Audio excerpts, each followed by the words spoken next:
Hey guys, tonight we step into the dusty heart of Anatolia, around 1300 BCE. The sun is high, the flies are aggressive, and Jure stuck in a linen tunic that definitely needs a wash. You live in Hattusa, the stone-walled capital of the Hittite Empire, where kings dream of cheese, gods demand thunderous loyalty, and scribes like you sweat through endless treaties sealed with wheels of dairy and the occasional goat. You're sitting on a flat stone near the palace, trying to copy the cuneiform symbols onto a clay tablet without smudging the corner. The king wants this one perfect. Something about an alliance with Kisubatna. Again. Jusai. It's your third this month. And Jube got 3 more to finish before moonrise. Also, there's a bee aggressively investigating your ear. So, before you get comfortable, take a moment to like the video and subscribe, but only if you genuinely enjoy what I do here. Drop your location and local time in the comments. I always love seeing where you're listening from. Now, dim the lights, maybe turn on a fan for that soft background hum, and let's ease into Tonik's journey together. The palace looms behind you, its walls carved with lions and bulls, eyes wide and eternal. Inside, the king, Suppiluliuma, whose name is longer than your patience, is pacing around his chamber, still convinced that last week's dream means the gods demand a new treaty, or possibly a picnic. Scholars still debate whether Hittite kings genuinely believed in prophetic dreams or just used them as convenient political excuses. Either way, you're the one stuck translating divine cheese instructions. You drag your stylus across wet clay, squinting at a symbol that might mean peace or might mean fat duck.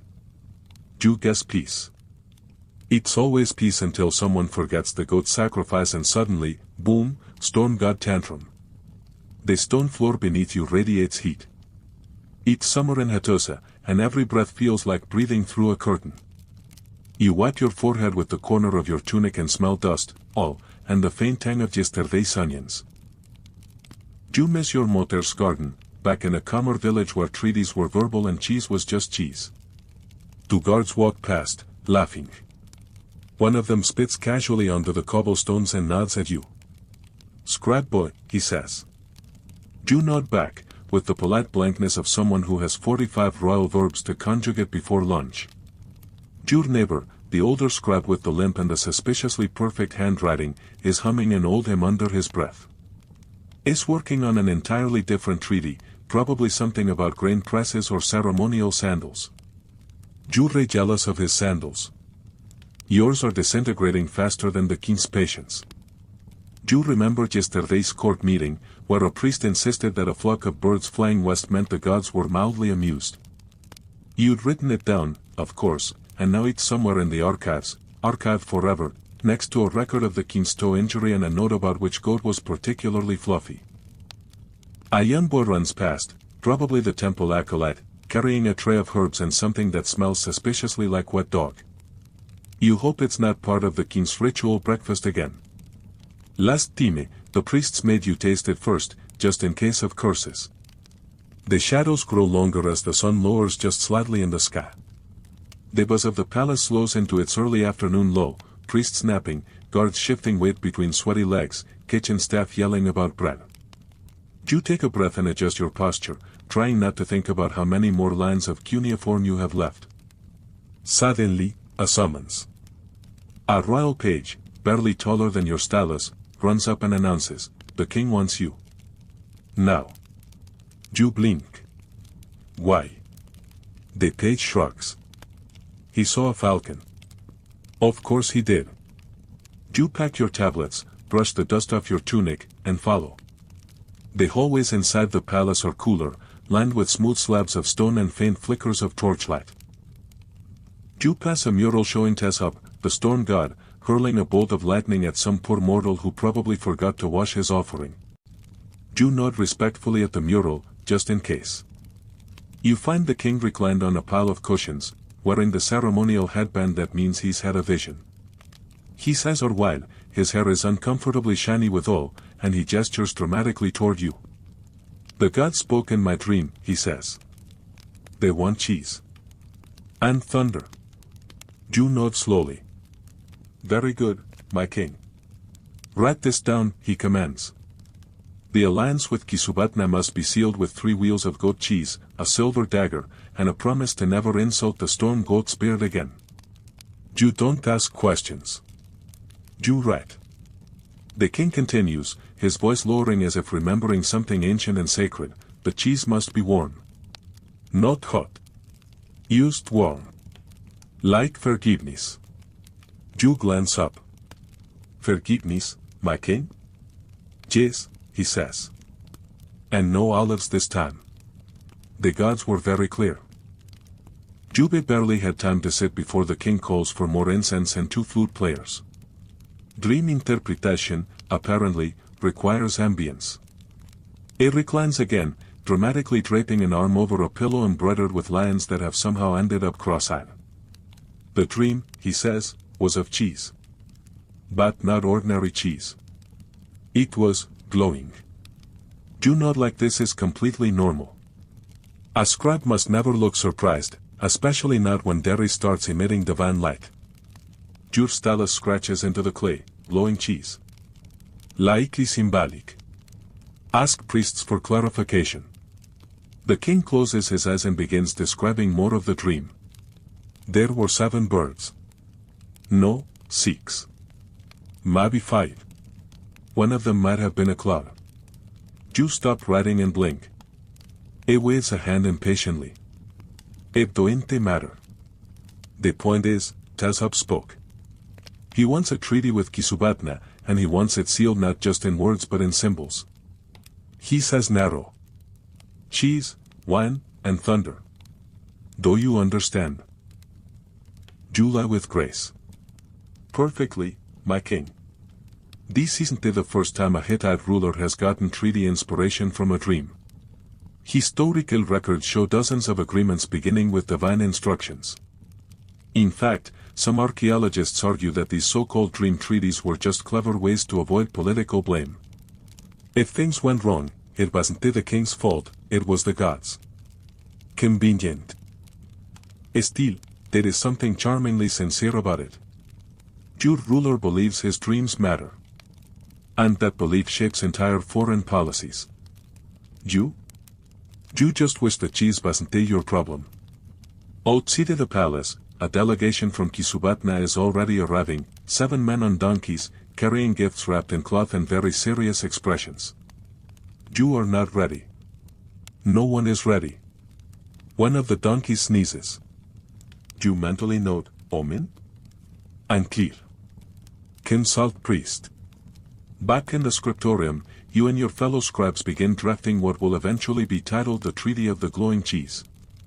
Of course, it will be written in Hittite, Akkadian, and the gods' favorite, metaphors. You begin the preamble. Das says Sapoloyama, beloved of the storm god, chosen dreamer, friend to cheese. It's going well. Until the priest walks in. He is old, smells like burnt frankincense, and carries a bronze bowl filled with goat milk and flower petals. You don't ask. The dream was real, he says solemnly, and it must be affirmed at the temple before sundown. Great. Anote ritual. You re-escorted to the temple complex, which is halfway between sacred sanctuary and architectural maze. Pillars carved with gods loom overhead. One of them, you're pretty sure, is just a man with a baguette.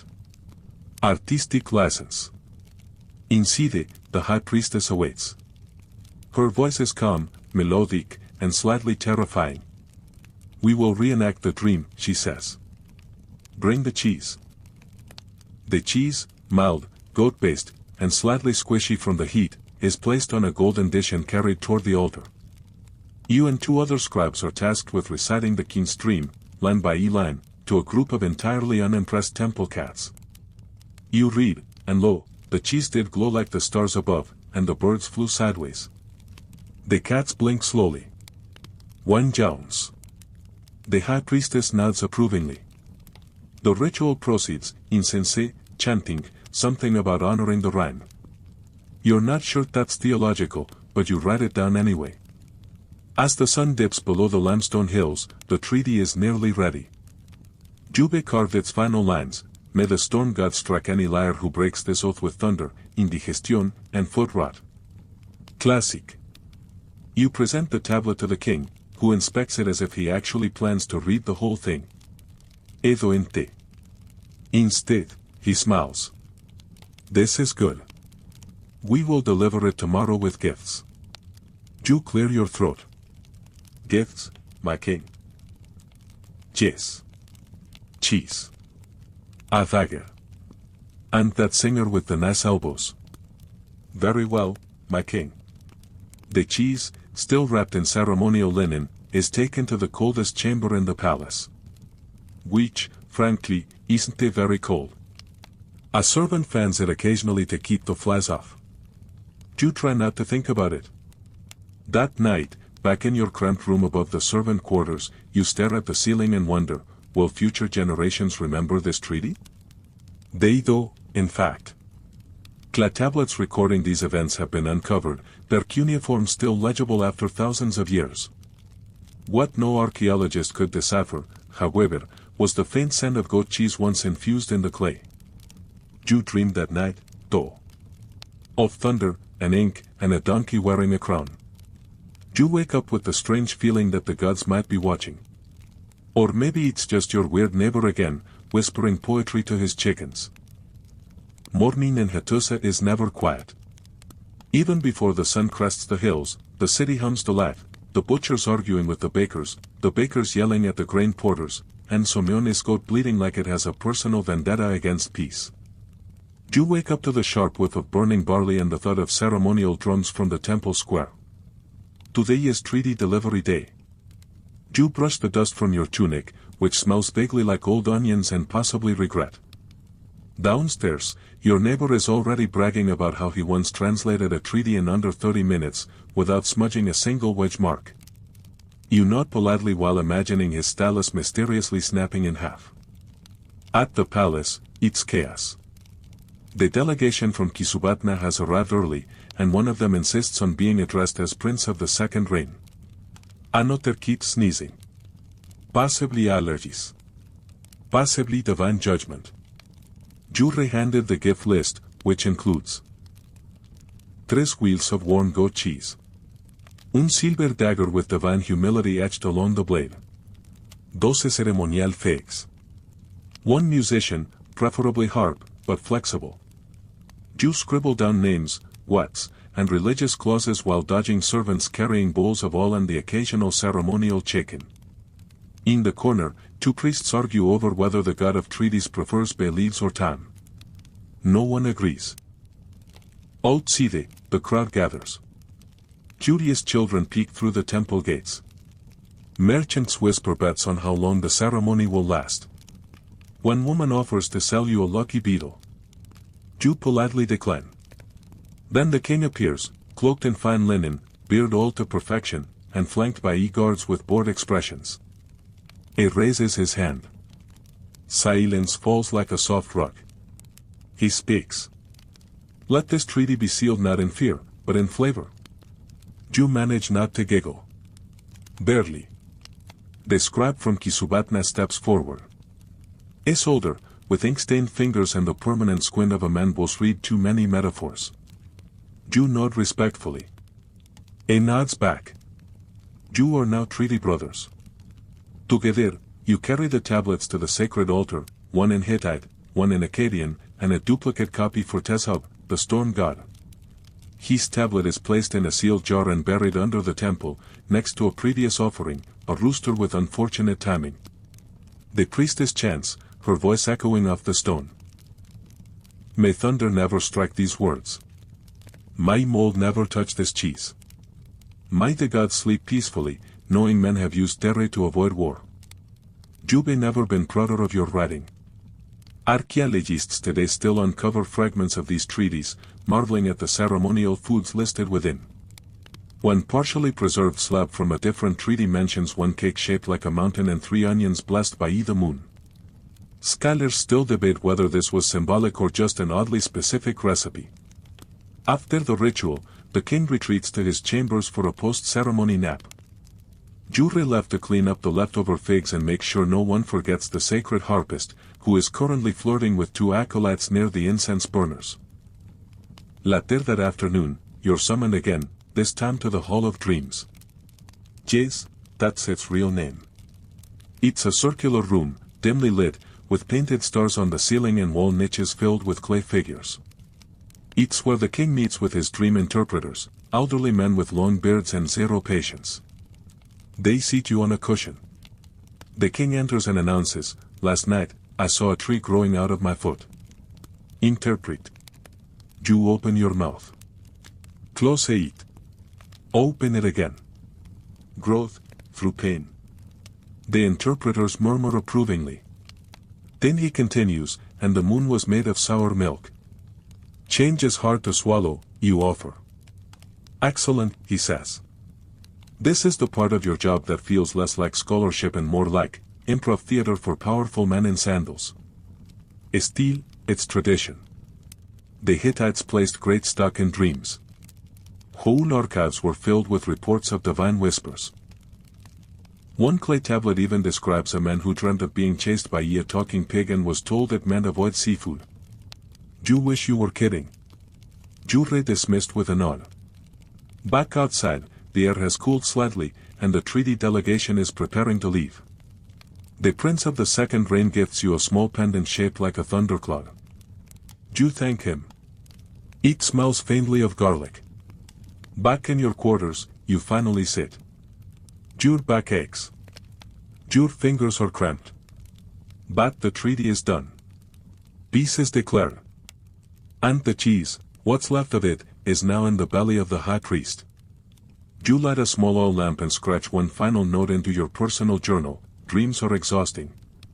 Cheese is political. Thunder is unpredictable. The next morning, there is a goat in your doorway. Not beside it. Not near it.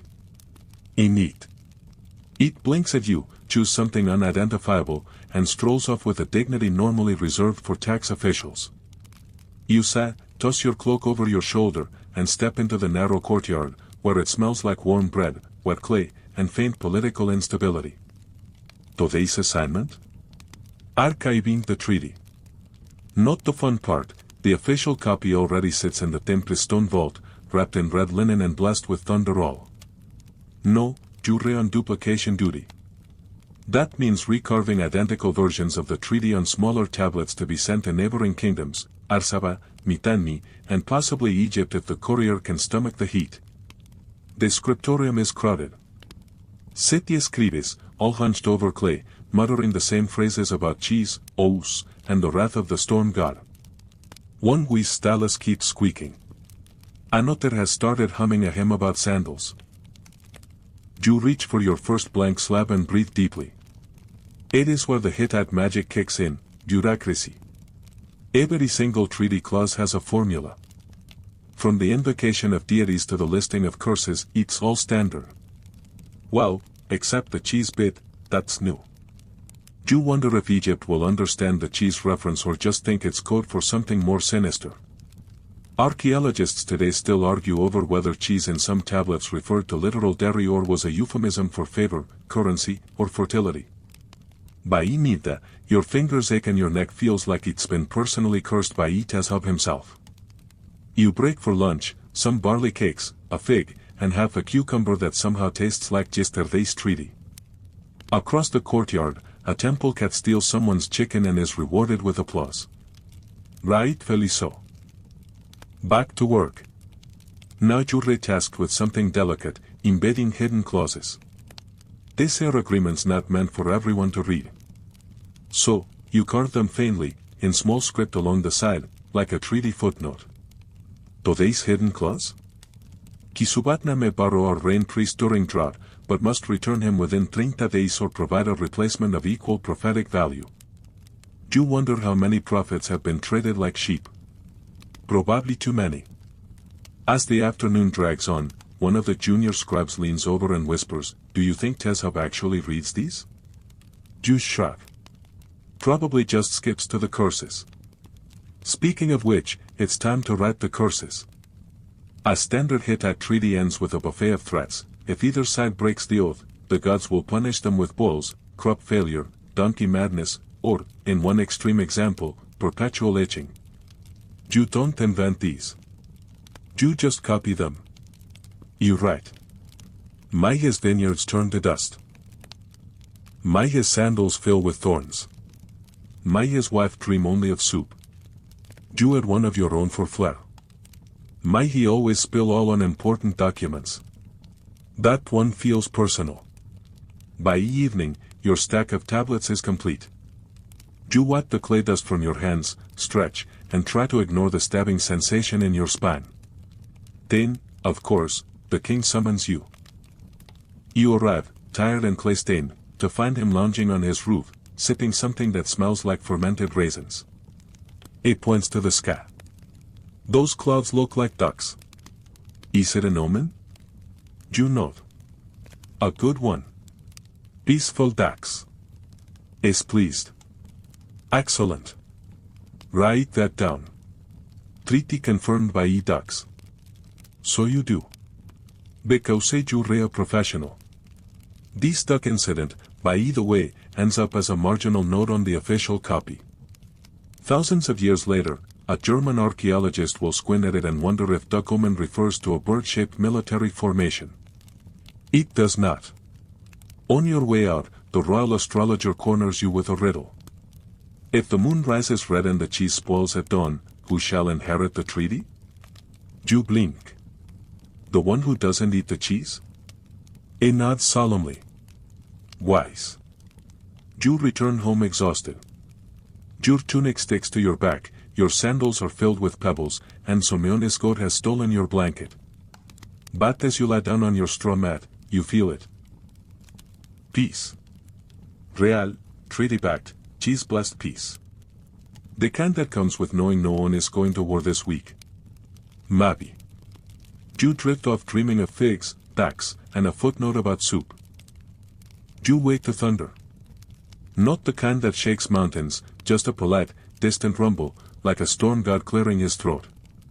The air smells of ozone, wet stone, and that one neighbor who insists on burning goat hair for luck. You rub your eyes, stretch, and remember, today is Dream Report Day. Once a month, the scribes collect reports of dreams from the palace, temple staff, select farmers, and that one guy with a self-declared gift for seeing the future in burnt porridge. These are compiled, analyzed, and occasionally used to adjust policy. Or, at the very least, to justify why the king shouldn't travel during a waning moon.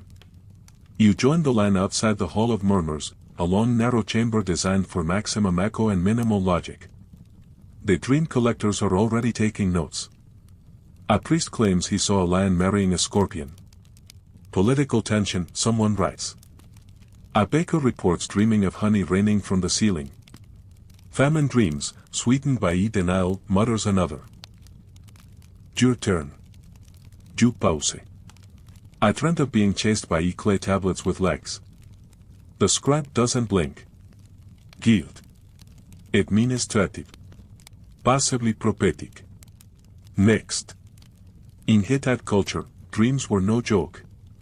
The soup, the storm god, often sent warnings through them. Entire wars were paused, or sometimes started, because someone dreamt of a bleeding tree.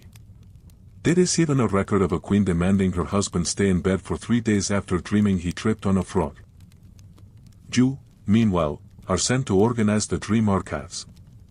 This means hours of sorting brittle clay tablets, each carefully inscribed with someone's subconscious chaos. One tablet reads, "A goat turned into my mother and yelled at me to fix the roof." Another simply says, "Teeth fell out." Again. You place it in the common anxiety pile. Archaeologists still debate the classification system used in these archives. Some believe dreams were sorted by theme, animals, omens, weather. Others think it was purely chronological.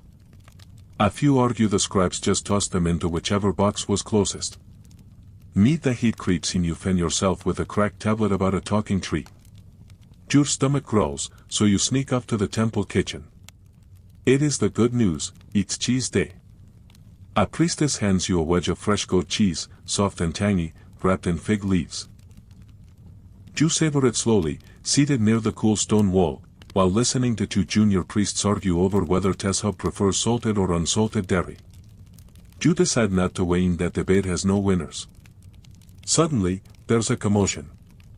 A messenger bursts in, dust-covered and breathless. A dream from the border village. Urgent, he gasps. The head priest unrolls the scroll. It reads, a blackbird sat on a plow and sang a funeral song.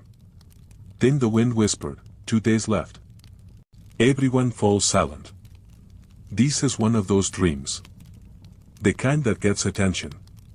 Jure summoned to help draft a response protocol. Step 1, cleanse the village. Step 2, consult the bird augurs. Step 3, send a medium-strength blessing, nothing too fancy, budget cuts. Ju jotted all down while wondering if the blackbird was symbolic or just hungry. By sunset, Jure exhausted. Ju head to the temple rooftop for some air. There, the dream priest is sipping barley beer and staring at the clouds. He gestures for you to sit. Ju do. He says, last night I dreamed I was cheese. Ju blink. Were you soft or hard? Crumbly. With herbs. Ju nods solemnly. A good omen. He chuckles and hands you a dried fig. We age survive this week, he says. Probably. The sky darkens. The temple bells chime softly in the distance, and below, the city begins to dim. Oil lamps flicker in windows, children are called inside, and somewhere, a goat finally shuts up. Ju walk home slowly, feet sore, head spinning with visions of prophetic cheese and ominous birds. On your mat, you lie back and whisper to the ceiling, no weird dreams tonight, please. But the gods have a sense of humor. Ju dream of a treaty tablet, tap dancing. Ju wake up chuckling. Not because the dream was funny, it wasn't really. The tablet had excellent rhythm but questionable form. It's more the absurdity of how normal this has all become. Tap dancing treaties, prophetic cheese, storm gods with strong opinions about dairy products. Ju stretch, push aside the woven mat, and begin the day with a ceremonial sniff of your tunic. It passes. Barely. Today's task is less glamorous than dream logging or curse writing, diplomatic gift sorting. Whenever treaties are signed, a flurry of courtesy gifts begins flowing between the Hittite court and its allies. These aren't just bribes with better handwriting, they're strategic tokens. One king sent a lion. Another responded with a bathtub full of cedar oil and a suspiciously vague note, for relaxation or diplomacy. Use wisely. Jure station in the palace annex with a short list, catalog incoming items, write polite thank you notes, and, crucially, decide what to regift. First item. 3 amphorae of fermented yak milk from a mountain tribe. Ju wrinkle your nose. The scribe next to you offers a sip, then immediately regrets it. Tastes like betrayal, he whispers, eyes watering. You mark it, for regifting. Possibly to enemies. Next, 2 bolts of silk from the east, stitched with small stars and cows. You admire the pattern, then double-check your list of current royal allergies, turns out, one prince faints at the sight of bovines. Noted. The real challenge arrives mid-morning, a Haitian priestess with a crate of sacred frogs. Each one, she says, has been whispered to by your river god. You peer inside. 20 damp, blinking as stare back. You ask gently, are they, hose broken? She shrugs. Mostly. You accept the frogs and place them in the spiritual but confusing pile. Later, you find them hopping around the cheese storeroom, which raises a whole new theological question. Some scholars today argue these frog offerings were linked to fertility cults. Others think they were just really enthusiastic pest control. By noon, your tunic smells like every gift Jube handled. You borrow a sprig of myrrh from the temple and rub it behind your ears. Better. Then you recall to a royal banquet. Not to feast, unfortunately. To escribe. Every treaty celebration ends in a feast, and every feast needs a recorder in case someone says something either wildly inappropriate or deeply prophetic. Jube done both. Tonik's feast is intimate, just 70 guests, 5 musicians, and a juggler who keeps dropping knives. The king is in a festive mood. It raises a goblet. To peace, and the not dying in a goat raid this year. Cheers Virat. You scribble that line down, just in case it becomes historical. The meal is elaborate, lentil stew spiced with coriander, roasted duck stuffed with dates, and a dessert made of honey and sesame that might also double as roof sealant. Meet what Trog, a visiting noblewoman from Arsaba shares a dream. I saw the sea turn to wine, and my husband floating in it like a fig. A hush falls. The king nods. That's either a warning or an excellent trade forecast. Everyone claps. You follow the dream under wine-themed omens, marital. Later, as the moon rises and the musicians drift into something soft and sleepy, a young prince challenges you to a prophecy contest. You dream, I interpret, he says, mouth full of sesame paste. You play along. Last night, I dreamt I was chased by ducks made of thunder. He gasps. That's obviously a sign of divine inheritance. You nod gravely. Or indigestion. Ace shrugs. Same thing. The feast winds down. You help a priest find his shoes, rescue a frog from a wine jug, and write very good cheese, possibly blessed in the banquet report. By the time you walk home, the city is glowing under the stars. Simeon is playing a reed flute from a balcony. Someone else is snoring into a clay pillow. You lie down, stomach full, mind spinning with frogs, thunder ducks, and fermented yaks. And just before you sleep, you whisper. Please no more dreams about treaties doing ballet. But the gods hadn't they done with you yet. Dis time, the cheese sings. You wake with the cheese song still echoing in your ears.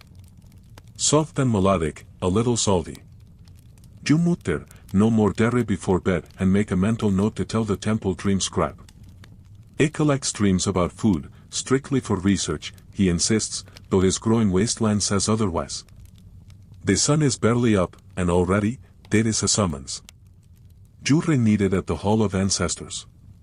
That's never a casual invitation. It's where the king stores the oldest treaties, including the sacred ones, those bound not just by law, but by the will of gods and, occasionally, large quantities of cheese. Today, you're to help unseal one of the oldest pacts with a neighboring kingdom. The king wants to reference a clause buried somewhere in the fine cuneiform. A clause about who owes who what when the sheep refuse to cross the river. The hall smells like dust, bespox, and generational compromise. You step carefully over Bronze Age filing systems. Mostly wooden crates labeled with pictures of goats and exclamation marks, and find the tablet you need. It's heavy, cracked in one corner, and faintly sticky for reasons best not explored. As you begin reading aloud, a priest listens, nodding occasionally, and interrupts only to say, "Ah yes, the famous cheese clause." Turns out, the treaty includes a curious provision. In the event of a drought, the Hittite king was to send 3 wheels of smoked goat cheese to the gods of the Arzawan hills as a gesture of goodwill and gastrointestinal appeasement. You don't laugh out loud. Barely. This is the kind of thing scholars argue about for years. Some say it was metaphorical, cheese meaning riches. Others are convinced it was literal dairy bravery. And the fringe theory holds that the cheese was enchanted. Possibly sentient. You draft a polite letter confirming the clause's existence, resisting the urge to doodle a tiny wedge of cheese in the margins. With the official business handled, you decide to linger. You wander deeper into the old back shelves, where the weirder treaties live, pacts made with mountain spirits, contracts to share dream interpreters during festivals, and a scratch tablet that simply reads, "We will not steal each other's pigs, especially during eclipses." It's oddly calming. You sit cross-legged on the floor and run your fingers over the carved symbols, each one pressed by a hand long gone. You picture that ancient scribe, squinting at his clay, muttering about pigs and moonlight, probably wondering if anyone would ever care. You care. The quiet hair is thick, worn, and a little drowsy. Later, you're roused by a junior priest with excellent hair and too much enthusiasm. He says there is a delivery, more frogs. Of course. You help build a makeshift frog pen from storage baskets and sacred twine, all while wondering if any other civilization had to deal with amphibious diplomacy. The rest of the day drifts by. You write a short poem for the treaty scribes, wall. You re-alphabetize the dream logs. The goat pile was getting unruly. You help translate a letter from a coastal kingdom in which their queen requests cheese that dreams of clouds. No one is entirely sure what that means, but the palace kitchen staff start experimenting immediately. That evening, there is a ceremony. A soft one, no jugglers, no togas on fire. Used to gathering in the temple courtyard, where torches flicker and songs are hummed low.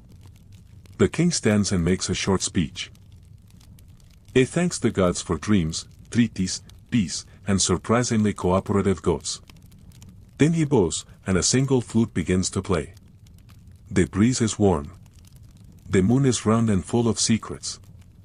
You watch the smoke curl into the stars and think about all the things this civilization believes in: storm gods, whispering frogs, dream omens, cheese diplomacy, and for a moment, it all makes sense.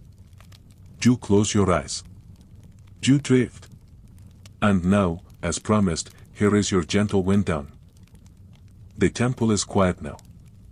Even the frogs have gone still. Above, the stars hang low, heavy with forgotten stories and songs whispered in languages no longer spoken. The stones beneath you are warm from the day, but slowly cooling, like the breath of the earth itself easing into sleep.